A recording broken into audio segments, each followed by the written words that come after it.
Welcome to the Fear and Greed Business News Afternoon Report for Thursday, the 13th of June, 2024. I'm Sean Aylmer. Every afternoon, we've got the 5 stories that happened today that you need to know about.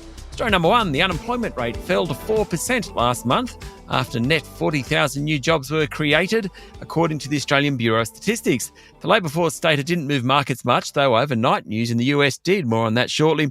The S&P ASX 200 closed up 0.4% to 7,750 points. The banks were strong. National Australia Bank hit a new 9-year high. Goodman and REA Group were up 3%. CSL and WiseTech Global jumped 2%. And Wesfarmers rose 1.3%.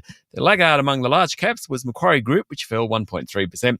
In corporate news, ASX Limited shares tumbled after the market operator flagged that its forecast for technology spending in the financial year will be elevated. Now, technology spending and the failure to introduce new technology has been a bugbear for several years at the exchange. Its share price closed down 8% today, worst among the top 200. Story number 2, it was a very busy night on Wall Street. May consumer price index figures were released in the US, and they show a general easing of price pressures. Equity markets rallied.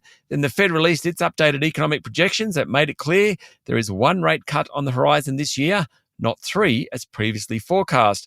Wall Street then fell. Fed Chair Jerome Powell said the CPI figures were confidence building, and he reiterated that what the Fed does is data dependent. The 3-month annualized core CPI was 3.3% for those 3 months at the end of May, down from 4.2% for the 3 months at the end of February. That's good news. The bottom line to all this, inflation is unambiguously falling, and the Fed is thinking about when to cut rates. Markets reacted with a broad-based S&P 500 finishing nearly 1% higher to a record closing level. The tech-heavy Nasdaq Composite jumped 1.6%, also to a record closing level. Story number 3, a Senate inquiry has found that the Big Four accounting firms should be subject to stricter oversight and regulations, more in line with other businesses their size, and contracts over $15 million should be approved by Parliament. The Senate committee found the Big Four operated in a grey area, and it recommended sweeping changes to how the firms are regulated, including a review of legislation governing partnerships and parliamentary examination of consultants and professional bodies.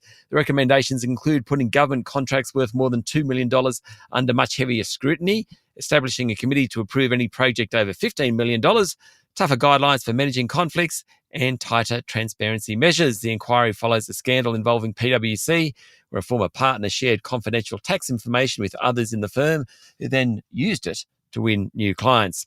Story number 4, Building Group CSR is set to be delisted from the ASX after shareholders today voted in favour of the buyout offer from French company Saint-Gobain. It follows shareholders yesterday voting for Adbri to be taken over by an Irish group, and will take the number of delisted ASX companies this year to around 33. CSR is the owner of Gyprock Plasterboard and Monia Roof Tiles. It's been part of the Australian business landscape since 1855, currently has 2,600 employees.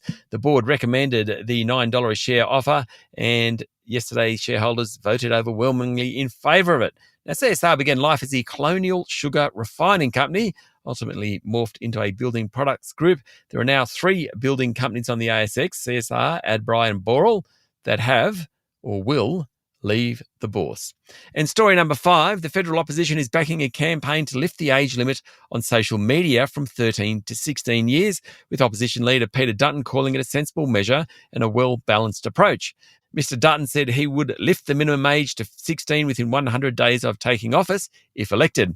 The 36-month campaign, fronted by Nova's Michael Whipper-Whitley, has been pushing the lift in the minimum age. Mr. Dutton said it's a huge confronting world for kids, and the idea is a sensible measure. He said we need to call out the companies who are only interested in profit and the number of subscribers, rather than the welfare of the viewers. That's it for the afternoon report for Thursday, the 13th of June, 2024. Michael Thompson and I will be back tomorrow morning with a Friday edition of Fear and Greed Business News. I'm Sean Aylmer. Enjoy your evening.